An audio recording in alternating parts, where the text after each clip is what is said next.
Iba a ser una operación de 3 días y ya cumple un año. La pretendida campaña militar relámpago del ejército ruso en Ucrania ha cambiado radicalmente también la vida de los rusos, que aprenden a vivir entre el rechazo categórico y el apoyo a la contienda militar en el vecino país. Aunque los cambios marcados por la campaña ucraniana no son siempre evidentes, la vida de los rusos no es la misma de antes. La condena internacional y la mayor avalancha de sanciones jamás impuesta contra ningún otro país ha hecho que los rusos sientan inmediatamente las consecuencias de la caída del rublo, la desconexión de los principales bancos del sistema SWIFT y la subida de la inflación, a las que siguieron el éxodo masivo de muchas compañías extranjeras que no solo ofrecían productos y servicios, sino también empleos. Tras un año, los rusos continúan intentando aprender a vivir en estas circunstancias, sin saber con certeza a dónde irá a parar todo, entre la férrea censura que veta cualquier crítica a las sanciones del ejército ruso, el temor a ser movilizados y una situación económica marcada por las sanciones. Esto lo hemos conversado durante este año con Álvaro Alba, con el doctor Ricardo Israel y con Jesús Pérez Triana durante todo este año. Existe el discurso, parte estructurado por el ideólogo Alexander Dugin al principio de la llegada al poder del hermano de Boris Yeltsin, de Vladimir Putin. Existe la promesa de restaurar la madre patria rusa de Pedro el Grande y de Catalina. Pero cuando empiezan a llegar las bolsas de los soldados, como ocurrió en Afganistán y ocurrió en Vietnam por parte de Estados Unidos, el pueblo se enfrenta a la realpolitik. En el tema de las sanciones, vamos a comenzar con el doctor Ricardo Israel, las consecuencias que está viviendo hoy en día, como dice ese reportaje, el pueblo ruso, la realidad. Yo no veo que las sanciones, y digo, lo que voy a decir a continuación es porque me preocupa enormemente las dificultades que tendría Estados Unidos y Occidente para aplicarle sanciones a China.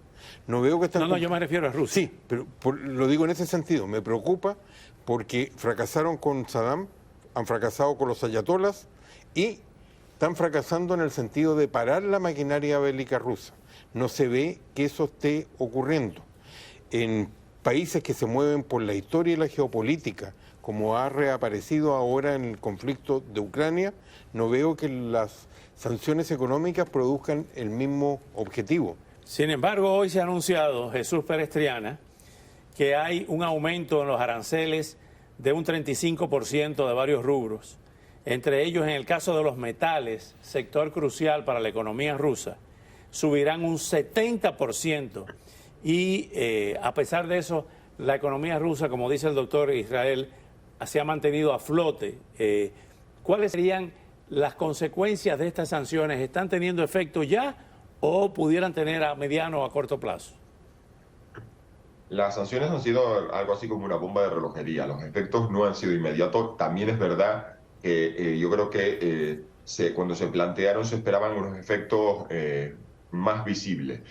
Lo que ha pasado, entre otras cosas, es que, por ejemplo, ha habido terceros países que se han convertido en puente para que Rusia comercie. Es decir, están entrando bienes y productos occidentales vía, por ejemplo, el Golfo Pérsico. Estoy pensando en Emiratos Árabes Unidos. Hay empresas pantalla desde otros países. Recuerdo un caso de un cargamento de drones que iba vía Italia. Es decir, las sanciones no han generado el efecto que se tenía. No ha puesto de rodillas a la economía rusa.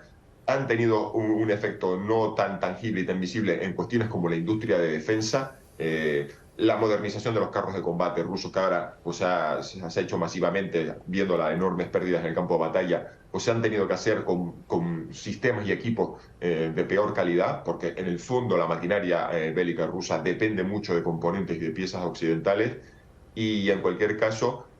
ahí, cuando pensábamos en el aislamiento ruso, sí se nos fue muy visible en la última votación de la Asamblea de Naciones Unidas, pero vemos que está Occidente bastante solo en este caso.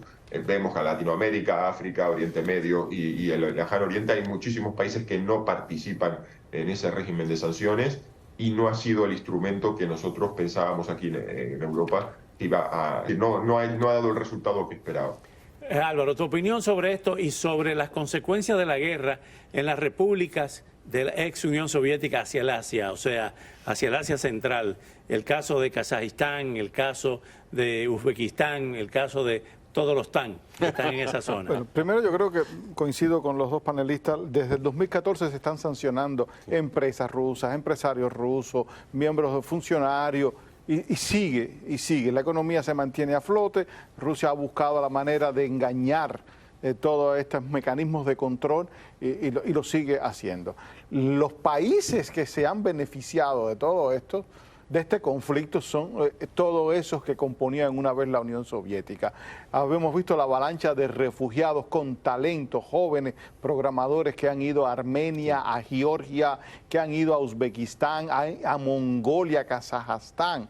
Todos esos jóvenes, Putin necesitaba 100.000 jóvenes en la movilización que dijo que era temporal de septiembre, y 200.000 salieron del país. Todos esos jóvenes se encuentran, la mayoría, en la ex República Soviética. Esos países no han apoyado a Rusia en esta guerra, excepto Bielorrusia, porque tienen todas entre ellas problemas territoriales. Armenia con Azerbaiyán, Kirguisia con Tayikistán, Uzbekistán, todas ellas tienen un pedazo de territorio en disputa que no necesitan ahora tener de aliado a Putin para presentar sus casos. Si la guerra terminara mañana, dicen las potencias occidentales, comenzando por Estados Unidos, que podría terminar mañana si Rusia dejara de atacar. Pero evidentemente dentro de la doctrina militar rusa y de la doctrina que llevó al poder a Putin, si no se detiene en Ucrania va a seguir para Europa del Este. Eso no va a cambiar. Pero si ataca, si se mete con un país de la OTAN, es la Tercera Guerra Mundial. Yo lo sé, pero desde el punto de vista de Rusia siguen viendo la misma amenaza. Las llamadas revoluciones en colores que ocurrieron en las ex repúblicas fueron vistas como una amenaza y por lo tanto van a continuar con lo que llaman el arco de los 9 países ex soviéticos que son parte de la OTAN. Vamos a ver unas imágenes interesantísimas para que la comente Álvaro Alba. Imágenes cedidas por TV Martí. Adelante, Álvaro. Bueno, estas son imágenes de una campaña que hemos iniciado. Estamos colaborando, tenemos un convenio de cooperación con StopFake.org, es un sitio digital ucraniano en 13 idiomas. Esto es para luchar contra las noticias falsas. Contra la desinformación y la propaganda rusa. Ellos vienen desde el 2014 trabajando, identifican la noticia falsa, te presentan la fuente de dónde sale y te descifra por qué es una noticia falsa. Estamos organizando con ellos esta campaña en español para América Latina, para nuestra audiencia.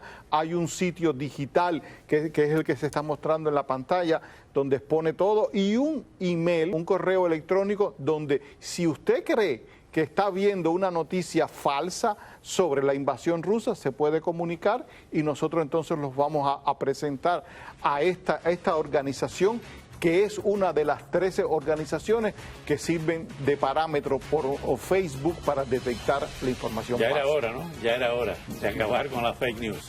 Al regresar, el presidente ucraniano Volodymyr Zelensky pues denunció la campaña de desinformación de Rusia, precisamente hablando de lo que está hablando Álvaro, en América Latina, y llamó a contrarrestar la influencia del Kremlin en la región.